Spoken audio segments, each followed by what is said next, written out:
আমি আপনাদের সামনে সূরা বানী ইসরাঈলের 23 নং আয়াত তেলাওয়াত করেছি।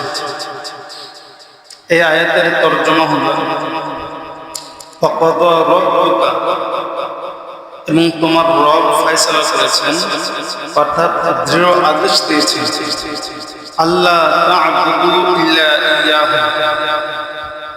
এই আদেশ যে তোমরা শুধুমাত্র আল্লাহকে ইবাদত করবে, ওয়া বিল ওয়ালিদাইনি ইহসানা, এবং পিতামাতার সাথে সদাচরণ করবে। ইম্মা ইয়াবলুগান্না ইনদাকাল কিবরা, যদি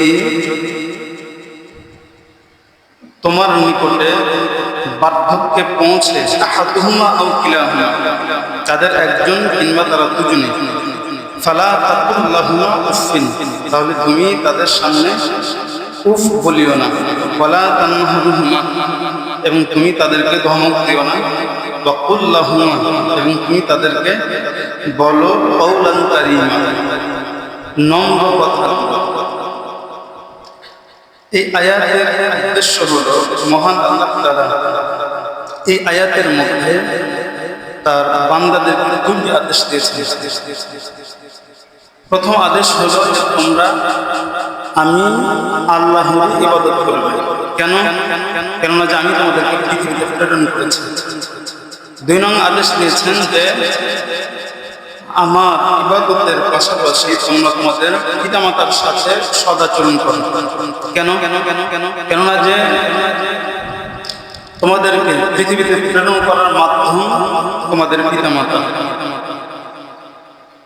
এই 2 আদেশ দেওয়ার পরে আল্লাহ তাআলা বান্দাদেরকে তাদের পিতামাতার সাথে কিভাবে আদব রক্ষা করবে, কিভাবে হক আদায় করবে, কিভাবে সদাচরণ করবে এই শিক্ষা দিয়েছে। আল্লাহ বলেন যে তোমাদের পিতামাতা কিংবা একজন তোমাদের নিকটে থাকাকালীন অবস্থায় বৃদ্ধ হলে সাধারণত তাদের অনেক খেদমত করতে হয়। খেদমত করতে গিয়া তোমরা যদি কষ্ট পাও, কষ্ট পেয়ে উফ শব্দটাও বলিও না, কেননা যে তোমরা কষ্ট পেলে তারা কষ্ট পাবে। আর একটা আদব শিখেছেন যে ওয়ালা তানহারুহুমা, তাদের খেদমত করতে গিয়ে কষ্ট পেলে তাদেরকে কখনো ধমক দিও না। আর একটা আদব শিখেছেন যে তাদেরকে নম্র কথা বলো, যে কথাগুলো তারা পছন্দ করে, তাদের মেজাজ স্বভাব চায়, অ্যাকসেপ্ট করে, এমন কথা বলো। তো এই আয়াত থেকে আমরা কি বুঝতে পারলাম? আয়াত থেকে আমরা বুঝতে পারলাম যে আমরা যারা মানুষ আছি, আমাদের প্রথম কাজ হলো আল্লাহর ইবাদত করা। 2 নং কাজ হলো আল্লাহর ইবাদতের পাশাপাশি যাদের মাধ্যমে আমরা দুনিয়াতে এসেছি, মা বাবার খেদমত করা, মা বাবার সাথে আচরণ করা, মা বাবার সাথে ভালো ব্যবহার করা, আদব করা। আদব কি?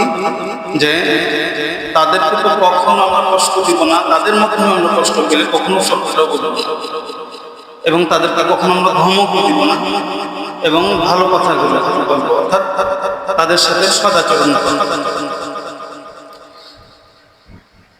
কোনো ব্যক্তি যদি বাপ মার সাথে সদাচরণ না করে, বাপ মার সাথে ব্যবহার করে, খারাপ ব্যবহার করে, তাহলে কি হবে? বুখারী শরীফের 2654 নং হাদিসের বর্ণনা। হযরত আবু বকর নুফাই ইবনে হারিস রাদিয়াল্লাহু তাআলা আনহু বলেন, قال رسول الله صلى الله عليه وسلم, আল্লাহর রাসূল একদিন ইরশাদ ফরমান, আলা উনাব্বিউকুম বিআকবারিল কাবায়ের, তোমাদেরকে আমি কি আকবারুল কাবায়ের তথা যত বড় পাপ আছে এই পাপগুলোর ব্যাপারে সংবাদ প্রদান করব না? বলু বালা ইয়া রাসূলুল্লাহ, সাহাবায়ে কেরাম বললেন, হ্যাঁ আল্লাহর রাসূল, আপনি আমাদেরকে সেই আকবারুল কাবায়ের যত বড় পাপ আছে পাপগুলোর ব্যাপারে সংবাদ দিন। বলা আল্লাহর রাসূল বললেন, পৃথিবীতে সবচাইতে বড় যে পাপ, সেই পাপগুলো 1 নং পাপ হলো আল ইশরাকু বিল্লাহ, আল্লাহর সাথে শিরিক করা। 2 নং উকুকুল ওয়ালিদাইন, পিতামাতার নাফরমানি করা, পিতামাতার সাথে দুর্ব্যবহার করা। ওয়াজাল্লাসা ওয়া কানা মুত্তাকিয়ান, আল্লাহর রাসূল যখন এই 2 পাপ বলছিলেন তখন খিলানাতে বসেছিলেন। 3 নম্বর পাপ বলার সময় সোজা হয়ে বসলেন, তখন এরপর আল্লাহর রাসূল অপরাধকৃত পাপ বললেন, আলা ওয়া কাউলু যুর, আমার সাহাবারা তোমরা ভালো করে শোনো, কোন পাপ হলো মিথ্যে কথা বলা। ক্বালা হযরত আবু বকর নুফাই ইবনে হারিস বলেন, আল্লাহর রাসূল কৃত পাপ যখন বলছিলেন কামা সালা ইজাতুহা, বারবার এই তিন নং পাপকে বলছিলেন, হাত্তা কুলনা লাইতাহুম সাকাতা। রাসূলের তৃতীয় নম্বর পাপকে বারবার বলতে রাসূলের চেহারা ফরকাল হয়ে যেতেছিল, রাসূলের কষ্ট হচ্ছিল। এই জন্য আমরা বললাম, আল্লাহর রাসূল যদি এখন চুপ করে যেতে। এই হাদিসের মধ্যে আল্লাহর রাসূল তিন পাপের কথা বলছেন। পাপ সাধারণত প্রথমে দুই ভাগে বিভক্ত, এক হলো সগীরা ছোট পাপ, দুই হলো কবিরা বড় পাপ। এই বড় পাপগুলো আবার কিছু আরো বড় পাপ আছে, এগুলোকে হাদিসের পরিভাষা আকবারুল কাবাইর বলে, যে বড় পাপগুলোর বড় পাপ। এই হাদিসের মধ্যে বড় পাপগুলোর যে বড় পাপ সেগুলো বলছে, তিনটি বলছে। তিন নম্বর যেই পাপ, সে পাপের মধ্যে আল্লাহর রাসূল দুই নম্বর পাপটি বলছে, সেটা হলো উকুকুল ওয়ালিদাইন, পিতা মাতা নাফরমানি করা, পিতা মাতার সাথে দুর্ব্যবহার করা। কোন ব্যক্তি পিতামাতার সাথে দুর্ব্যবহার করলে, এই হাদিস থেকে আমরা এতটুকু পেলাম যে সেটা আকবারুল কাবায়ের, বড় মহা পাপের অন্তর্ভুক্ত। এখন কোন ব্যক্তি যদি এই মহা বড় পাপ করে ফেলে, তাহলে তার কি শাস্তি? সূরা বাকারা 27 নং আয়াত মহান আল্লাহ তাআলা বলেন, আল্লাযীনা ইয়ানকুদুনা আহদাল্লাহি মিন বা'দি মিসাকিহি, ওই সব ব্যক্তি যারা আল্লাহর সাথে দৃঢ় অঙ্গীকার করার পরে অঙ্গীকার ভেঙে ফেলে, ওয়ায়াকতুনা মা আমারাল্লাহু বিহি আন ইউসালা, এবং ওই আত্মীয়তার বন্ধন, যেই বন্ধন আল্লাহ তাআলা অটুট রাখার নির্দেশ দিয়েছেন, ছিন্ন করে ফেলে। ওয়ায়ুসিদুনা ফিল আরদি, জমিনে বিভিন্ন পাপাচারের মাধ্যমে বিশৃঙ্খলা ঘটায়। এই তিন পাপ যারা করবে, আল্লাহ তাআলা বলেন, উলাইকা হুমুল খাসিরুন, এরা দুনিয়া ও পরকাল উভয় জগতে ক্ষতিগ্রস্ত। এই আয়াতের মধ্যে আল্লাহ তাআলা তিন পাপের কথা বলছেন। এক, আল্লাহর সাথে কৃত ওয়াদা ভেঙে ফেলবে, এটা একটা পাপ। দুই নম্বর পাপ হলো আত্মীয়তার বন্ধন ছিন্ন করা। তিন হলো বিশৃঙ্খলা ঘটাবে পাপাচারের মাধ্যমে, অর্থাৎ বিভিন্ন পাপ করবে। তো এই তিন পাপ করলে কি হবে? আল্লাহ বলেন ক্ষতিগ্রস্ত হবে এই পাপীরা। এই তিন পাপে একটি পাপ হবে যে আত্মীয়তার বন্ধন ছিন্ন। যে কোনো আত্মীয়তার বন্ধন হতে পারে, বাপের সাথে ছেলের আত্মীয়তার বন্ধন, কিংবা ভাইয়ের সাথে ভাইয়ের আত্মীয়তার বন্ধন, কিংবা ভাইয়ের বোনের সাথে আত্মীয়তার বন্ধন আছে সেটা, কিংবা ভাস্তার সাথে যে আত্মীয়তার বন্ধন আছে। মোট কথা যেই ধরনেরই আত্মীয়তার বন্ধন আছে, এই আত্মীয়তার বন্ধন যারা ছিন্ন করবে এরা ক্ষতিগ্রস্ত। শুধু তাই না, আত্মীয়তার বন্ধন ছিন্ন হয় এমন কাজ করলেও সেটা এরকম অন্তর্ভুক্ত। তো বাপ মার সাথে দুর্ব্যবহার করলে, এই দুর্ব্যবহারের মাধ্যমে বাপ মার সাথে আত্মীয়তার বন্ধন ছিন্ন হয়, সুতরাং এই দুর্ব্যবহারও এরকম। সুতরাং কি পাওয়া গেল এর থেকে? কোনো ব্যক্তি বাপ মার সাথে দুর্ব্যবহার করলে সে দুনিয়া ও পরকালে ক্ষতিগ্রস্ত হবে। নাউযুবিল্লাহ। কি ক্ষতিগ্রস্ত? ক্ষতিগ্রস্ত হলো সে কঠিন শাস্তির সম্মুখীন হবে, বিভিন্ন ভয়াবহ শাস্তির সম্মুখীন হবে। কি শাস্তিগুলো? পিতামাতার সাথে দুর্ব্যবহার করলে যে ভয়াবহ শাস্তিগুলো সম্মুখীন হবে সেগুলো। এক নং শাস্তির সম্মুখীন কি হবে? সেটি হলো ওই পিতামাতার সাথে দুর্ব্যবহারকারী ব্যক্তির উপরে আল্লাহ তাআলার কঠিন রাগ সৃষ্টি হয়। আল্লাহ তাআলা কঠিন রাগ করে। প্রমাণ হলো হাদিসের একটি কিতাব আছে, আল জামি' লিশরা'ইল ঈমান। এই কিতাবের 7830 নং হাদিস। হযরত আব্দুল্লাহ বিন উমর রাদিয়াল্লাহু তাআলা আনহু বলেন, ক্বালা রাসূলুল্লাহ সাল্লাল্লাহু আলাইহি ওয়াসাল্লাম, আল্লাহর রাসূল ইরশাদ ফরমান, রিদাল্লাহি ফি রিদাল ওয়ালিদাইন, আল্লাহ তাআলার সন্তুষ্টি পিতামাতার সন্তুষ্টিতে, ওয়া সাখাতুল্লাহি ফি সাখাতিল ওয়ালিদাইন, আল্লাহ তাআলার অসন্তুষ্টি পিতামাতার অসন্তুষ্টিতে। কোন সন্তানের প্রতি যদি তার বাবা মা সন্তুষ্ট হয় তাহলে আল্লাহ তাআলাও সেই সন্তানের প্রতি সন্তুষ্ট।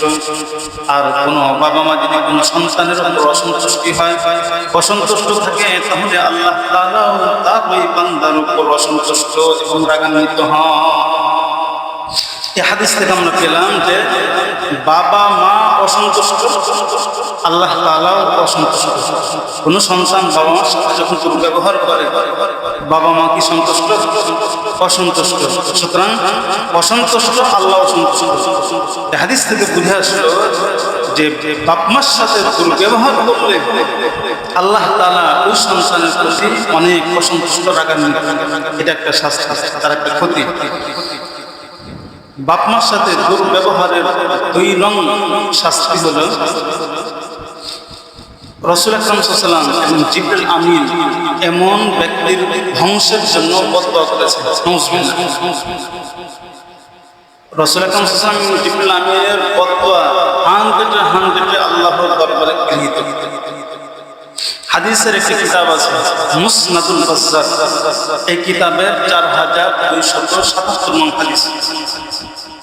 হযরত জাবির বিন সামরা রাদিয়াল্লাহু তাআলা আনহু হাদিসটি বর্ণিত।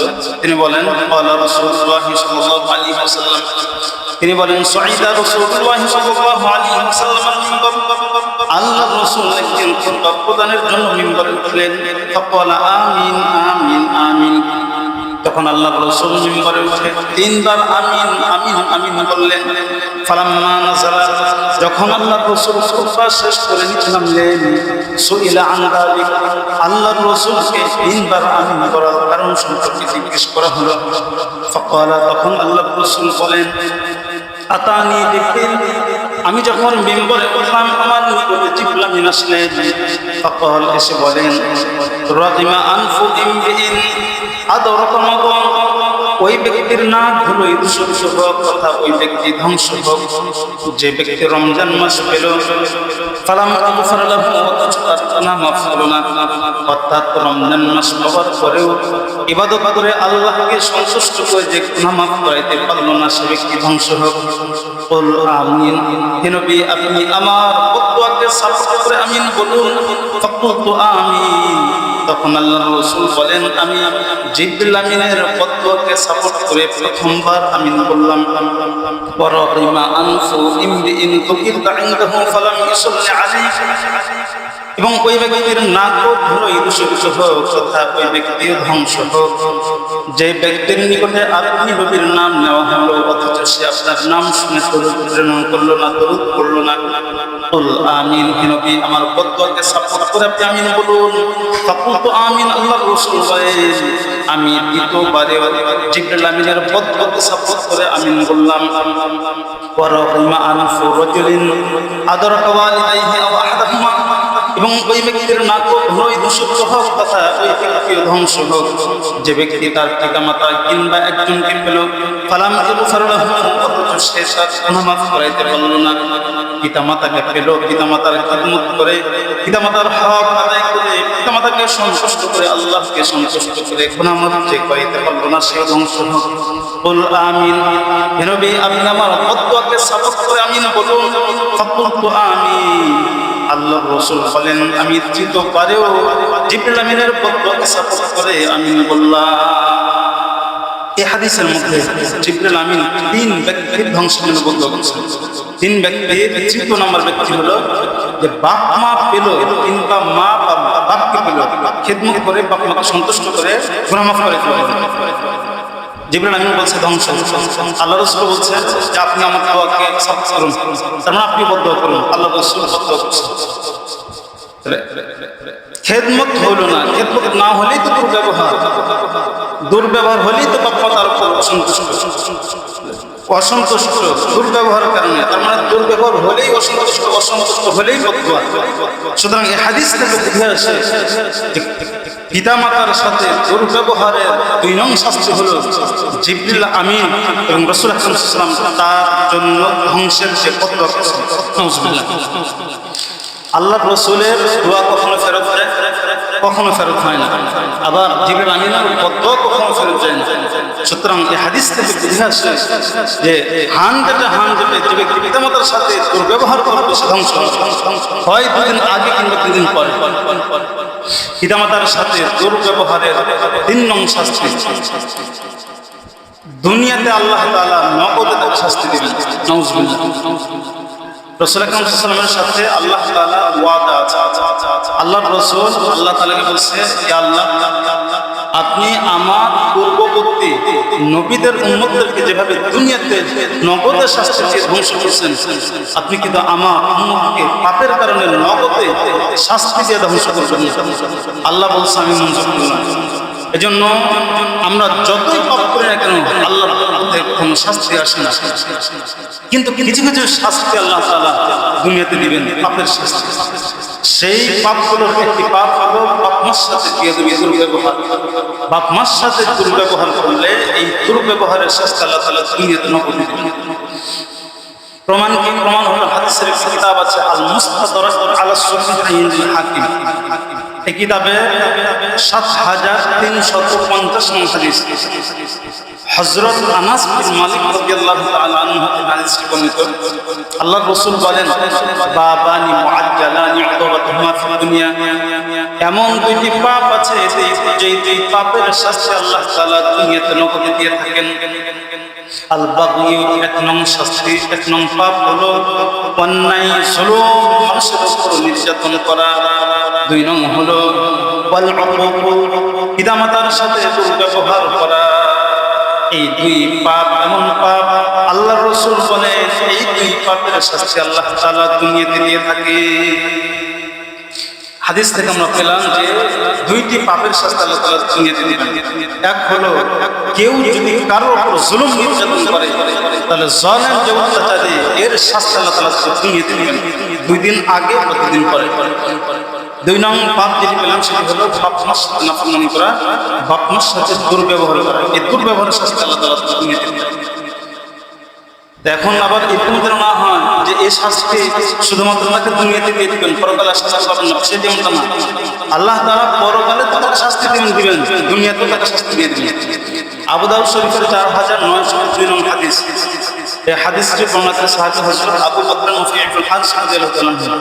হযরত আবু বকর মুফতি ইবনে হারিস বলেন, আল্লাহর রাসূল ইরশাদ ফরমান, মা মিন যানবিন আজদারু আন ইউআজ্জিলাল্লাহু তাআলা লিসাহিবিহি উকুবাতা ফিদ দুনিয়া মা মা ইয়াদখিলুহু ফিল আখিরাতি। এমন কিছু পাপ আছে যে পাপের শাস্তি আল্লাহ তাআলা পরকালে সঞ্চয় করে রাখার পাশাপাশি দুনিয়াতে পাপীকে নগদে দিয়ে থাকেন। মিথলুল বাগই ওয়া কতইআতির রাহিম, এমন পাপের 1 নং পাপ হলো জুলুম করা। 2 নং পাপ হলো আত্মীয়তার বন্ধন ছিন্ন করা। চাই সেটা যেই ধরনের আত্মীয়তার বন্ধন হোক না কেন, আত্মীয়তার বন্ধন যেই ছিন্ন করবে, আত্মীয়তার বন্ধন ছিন্নকারী ব্যক্তিকে আল্লাহ তাআলা দুনিয়াতে শাস্তি দিবেন। তো এই হাদিসের মধ্যে আমরা আটকে পেলাম, সেটা কি? যে আল্লাহ তাআলা এই পাপের শাস্তি পরকালেও দিবেন, দুনিয়াতেও দিবেন। পাপগুলোর কি? একটা পাপ আমরা পেলাম যে আত্মীয়তার বন্ধন ছিন্ন। আত্মীয়তার বন্ধন যে কোনো আত্মীয়তার বন্ধন হতে পারে, বাপ ছেলের সম্পর্ক, ভাই ভাইয়ের সম্পর্ক, ভাই বোনের সম্পর্ক, মামা ভাগিনার সম্পর্ক, চাচা ভাস্তার সম্পর্ক, যেই সম্পর্কে হোক না কেন আল্লাহ তাআলা শাস্তি দিবেন। তা আত্মীয়তার বন্ধন এতে ছিন্ন, মা বাবার সাথে দুর্ব্যবহার করলেও আত্মীয়তার বন্ধন ছিন্ন হয়। সুতরাং এই হাদিস থেকে পাওয়া যায় কোনো ব্যক্তি তার বাপ মার সাথে দুর্ব্যবহার করলে তার শাস্তি আল্লাহ তাআলা দুনিয়াতে তো দিবেন, সাথে সাথে পরকালেও দিবেন। বাপ মার সাথে দুর্ব্যবহারের 3 নং শাস্তি দিলাম। বাপ মার সাথে দুর্ব্যবহারের 4 নং শাস্তি, দুর্ব্যবহারের ফলে বাপ মা কষ্ট পেয়ে যখনই কোনো বদদোয়া করবে আল্লাহ তাআলা বদদোয়ার সাথে সাথে কবুল করবেন। কেমন দেখেন, একজন ব্যক্তি যদি আরেকজন ব্যক্তির জন্য বদদোয়া করে, যে বদদোয়া করলো তার বদদোয়া, যার বিরুদ্ধে বদদোয়া করলো, বদদোয়া লাগতেও পারে না লাগতেও পারে। আমার সাথে আমি একজনের জন্য বদদোয়া করলাম, যার জন্য বদদোয়া করলাম, সে যদি বদদোয়ার উপযুক্ত হয় আমার বদদোয়া লাগবে।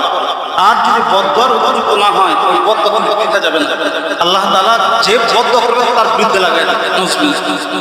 তার মানে কবুল হইতেও পারে নাও পারে, কিন্তু বাপ মা এমন এক মানুষ, এ যদি তার সন্তানের কাছ থেকে কষ্ট পাওয়ার পরে বদদোয়া করে আল্লাহ তাআলা সাথে সাথে বদদোয়া কবুল করবেন।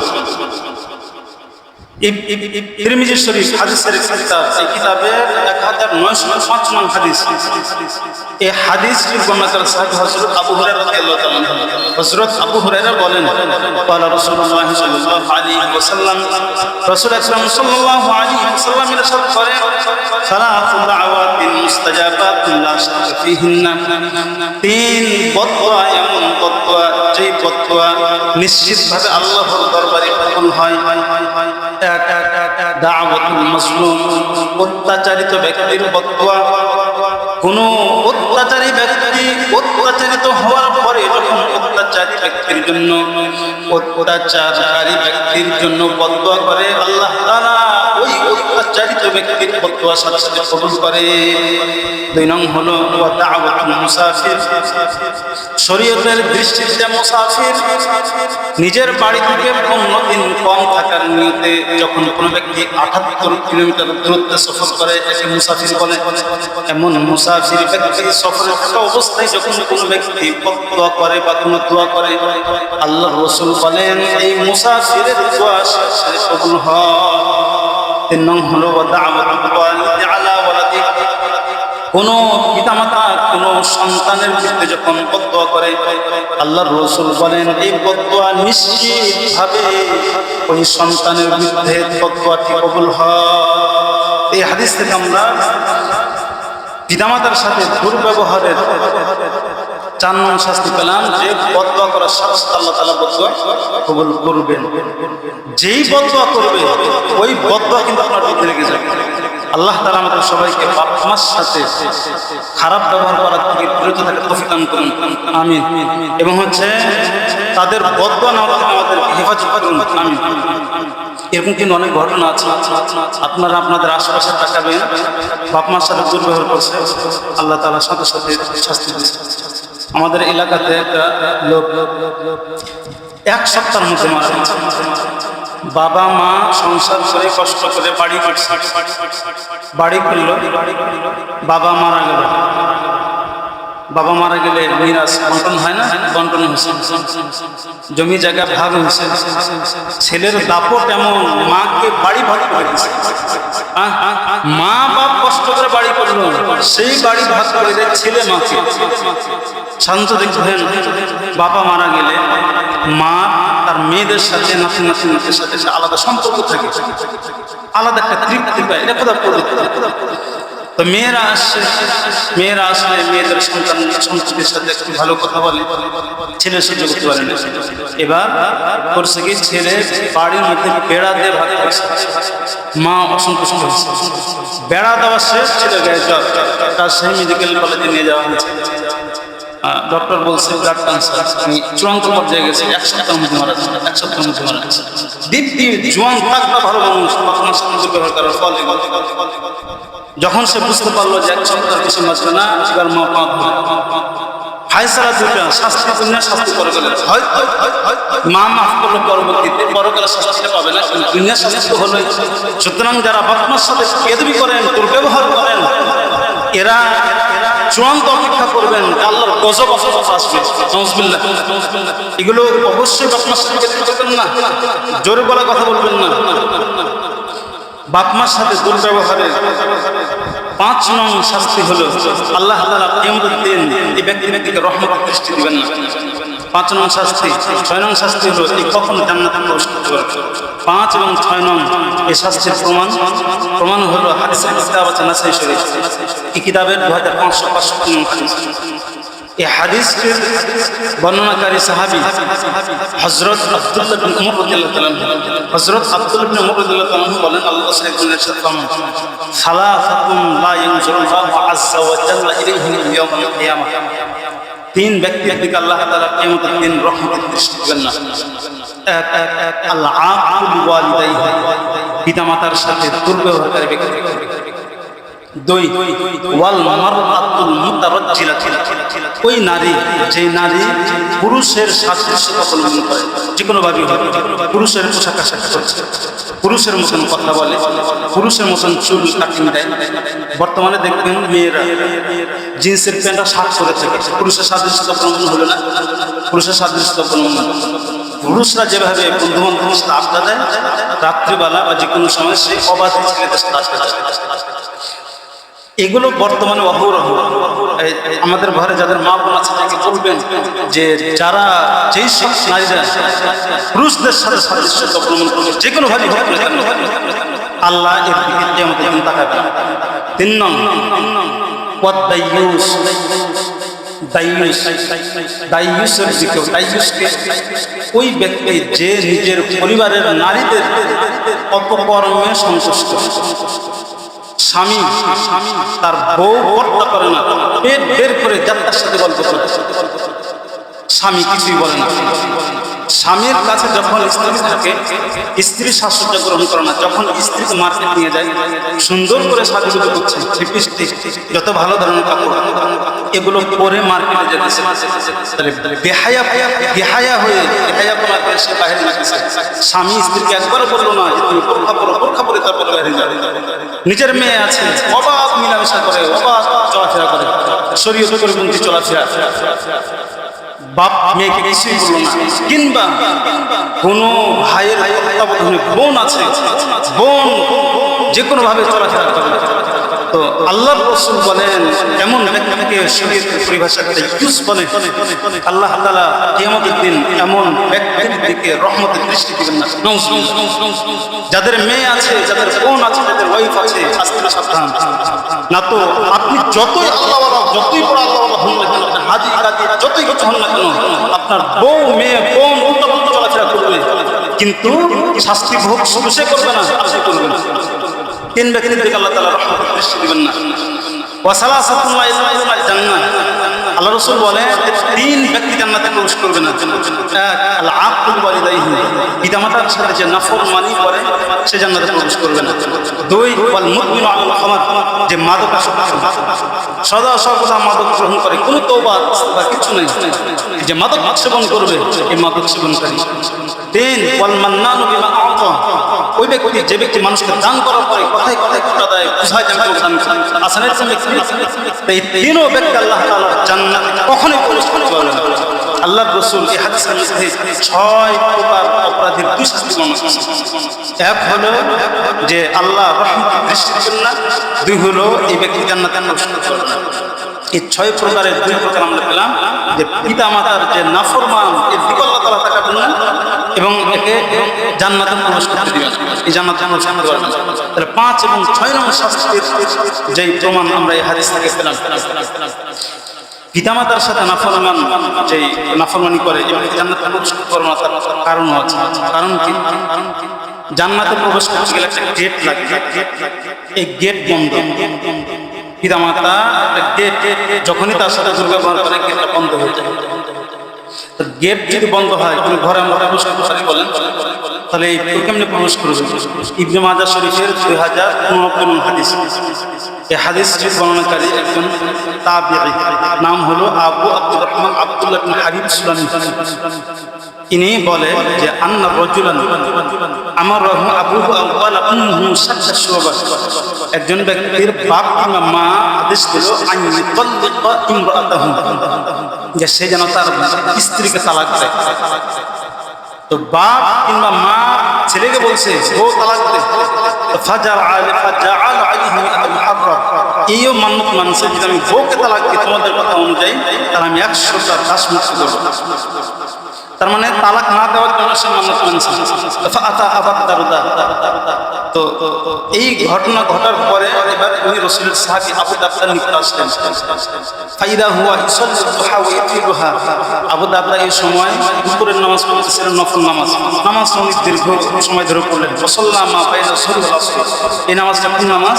এই নামাজটা হলো যুহর ও আসরের মাঝামাঝি সময় নফল পড়তেছিলেন, দীর্ঘ সময় ধরে নামাজ শেষ। ফাসালাহ, এবার ওই ব্যক্তি আবু দারদাকে জিজ্ঞেস করেছে ফতোয়া, যে মা বাপ বলছে আমাকে তালাক দিতে, আর আমি বলছি 100 টাকা গোলাম আজাদ করবো, এখন আমি কি করবো? এখন তালাক দিয়ে কি আমি আমার পছন্দ করবো মান্য ফাকাল আবু দারদা রাদিয়াল্লাহু আনহু বলছেন আউফি বিনাজরি, তুমি তোমার মান্য পুরা করো, অর্থাৎ বউ তালাক দাও, দেওয়ার পরে তালাক দিলে যে তুমি কসম খেয়েছো 100টা গোলাম আজাদ করো, তুমি 100টা গোলাম আজাদ করো। এরপরে এবং তুমি তোমার পিতা মাতার যথাযথ খিদমত করো। কেন? ওয়াকাল আবু দারদা সামি'তু রাসূলুল্লাহ সাল্লাল্লাহু আলাইহি ওয়াসাল্লাম ইয়াকুলু, আবু দারদা রাদিয়াল্লাহু বলেন আমি রাসূলুল্লাহ সাল্লাল্লাহু আলাইহি ওয়াসাল্লামকে বলতে শুনেছি যে আল ওয়ালিদু আওসাতু আবওয়াবিল জান্নাহ, পিতা মাতা জান্নাতে প্রবেশের উত্তম গেট। ফাহাফিজ আলা ওয়ালিদাইকা, তুমি তোমার বাপ মার যত্ন নাও কিংবা ছেড়ে দাও, অর্থাৎ বাপ মার যত্ন নিলে তোমার জান্নাতের গেটের যত্ন হলো গেট ঠিক থাকবে। আর যদি অযত্ন হয়, দুর্ব্যবহার হয়, এই গেট অযত্ন হলো গেট বন্ধ হয়ে যাবে। এই হাদিস থেকে কি পাওয়া গেল? বাপ মা হচ্ছে জান্নাতের প্রবেশের গেট। যারা বাপ মার সাথে ভালো ব্যবহার করবে, বাপ মার খেদমত করবে, জান্নাতের গেট ঠিক থাকবে, এই জান্নাতে প্রবেশ করতে পারবে।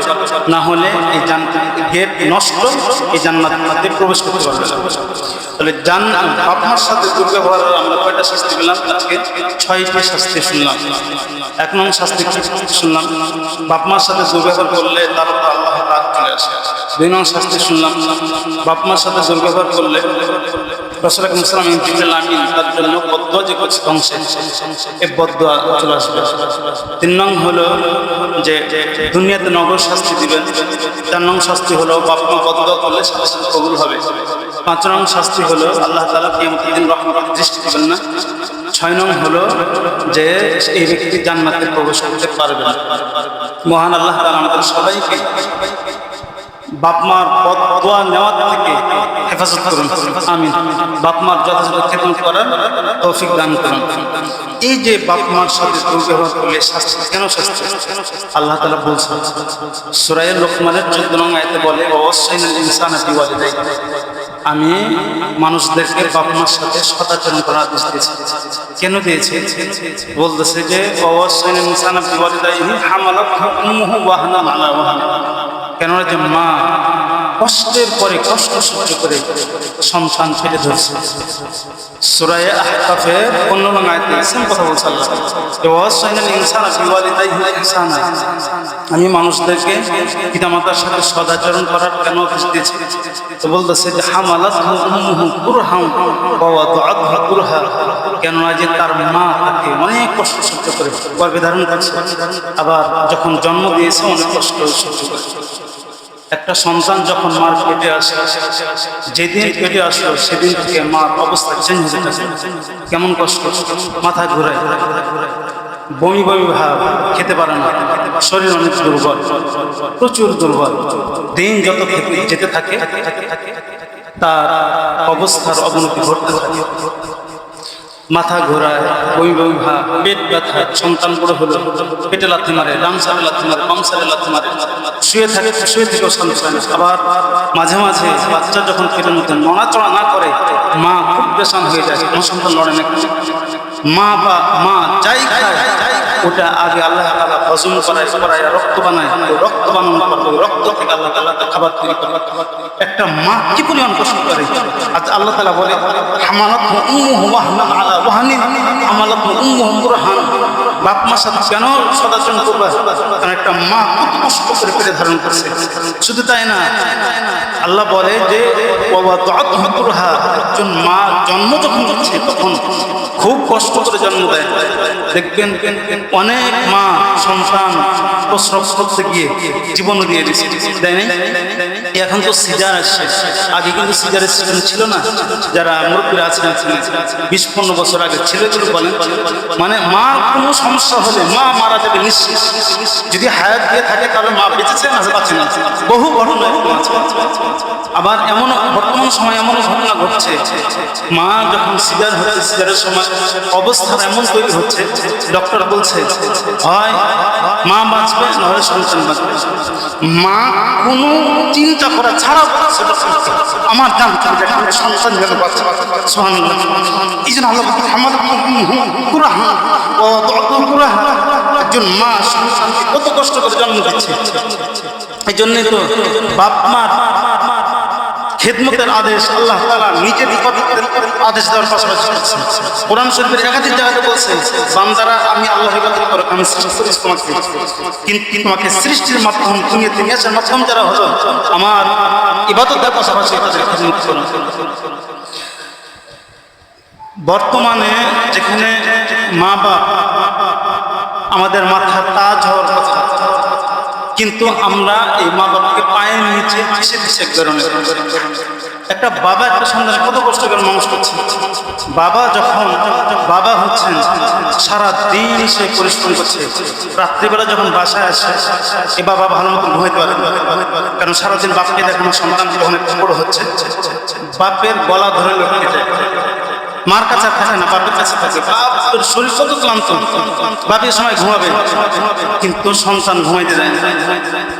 আবার সন্তানের এটা হচ্ছে জ্বালাতন। এরপরে সন্তান কিভাবে ভালোভাবে মানুষ হবে, তার অসুস্থতা যেন না হয়, অসুস্থ যেন সবসময় থাকে, এইগুলো নিয়ে বাপ মা কত টেনশন করে। বাপ সারাদিন যখন পরিশ্রম করতে যাচ্ছে, বিশেষ করে যারা রিক্সা চালায় বা একটা সিএনজি চালায়, কত যাত্রীদের কাছ থেকে হেনস্থার শিকার হয় না বলেন, থাপ্পড়ও খাইতেছে, কিন্তু বাপ প্রতিবাদ করতে পারবে কেন? কেন সন্তান আছে, সন্তানকে চালাইতে হলে তো। সন্তান লেখাপড়া করতেছে, বাপের সবসময় আমার সন্তানের মাস মাস তো এই সন্তান যখন মানুষ হয় এই সন্তান মানুষ হওয়ার সাথে সাথে এমন ভাব করি আমরা যে মনে হয় আমরা বাপ মা ছাড়া জীবনে আসছি, বা বাপ মার মাধ্যমে আসলেও মনে হয় বাপ মা আমাদেরকে মানুষ কোনো কষ্ট করে না। বর্তমানে কিছু কিছু ঘটনা দেখলে তাই মনে হয়।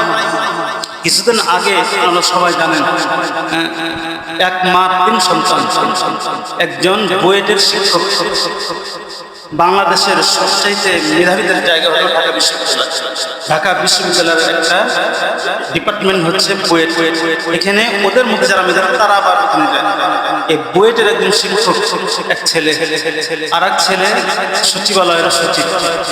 বাংলাদেশ যারা পরিচালনা করে সচিবালয়ের মাধ্যমে সচিবরাই তো করে, ওনারাই তো সব কিছু করে, যোগ্য সচিব সর্বোচ্চ স্তরে আছে না দুই ছেলে, আর এক ছেলে কানাডা প্রবাস। 3 ছেলেকে মা মানুষ করলো কষ্ট করে, কোনোদিন আঁচল করতে দিল না। মার হাড় ভাঙা পরিশ্রমে, বাপের হাড় ভাঙা পরিশ্রমে ছেলেরা সর্বোচ্চ স্তরে গেল, কিন্তু মানুষ হওয়ার পরে মা এক বাসাতে মারা যাওয়ার 1 সপ্তাহ পর লাশ